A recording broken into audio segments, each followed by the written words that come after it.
Alright, we're here to do a cold start test. Put the key.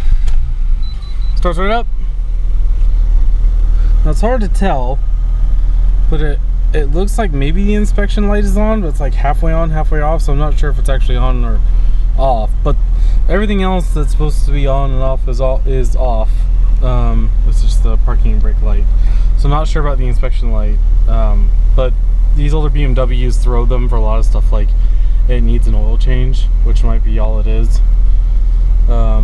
See 176,619 there, and you can hear it's running fine. I'll show you the engine bay. And it runs great. So it's got this cool kind of sport looking exhaust that comes outside with. Sounds really good. So it's running great.